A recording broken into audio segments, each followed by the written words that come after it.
Hi there, Charlene of IslandJumper.travel with a quick tour of the Empress of the Seas. She was built in 1990, but she underwent a $50 million refurbishment. Here are some pictures of the main area. Lines went really quick despite the heavy paperwork of going to Cuba. She was a ship that they brought back to go to Cuba.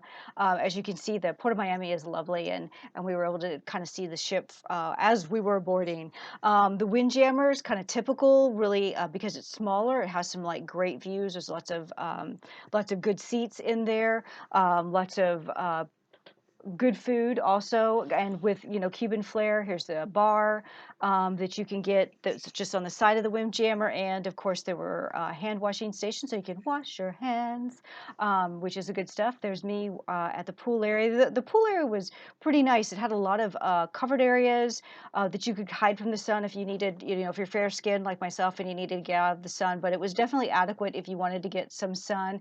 Had plenty of space for all that wanted to enjoy the lovely sun. It also had an interesting place in the middle that had hot tubs on one side and then a little kind of loungy sitting area which you could have taken food to, or your ice cream or that sort of thing. I was sitting there waiting for a drink from my husband. It had a rock climbing wall because that was part of the refurbishment that it received. And there was an ice cream stand that had a person always serving ice cream when the ice cream was available. So I thought that was pretty cool. I think we're going to see that at all ships going forward. Again, lots of little places to hide in the front and back. Here's a little map of the different floors and things that are on there. Kind of an interesting sunset picture I took that also reflected the area that I was in. Boleros was this was definitely my favorite Boleros of all Royal Caribbean ships. It was a nice little Havana theme because obviously this ship was mostly going to Cuba.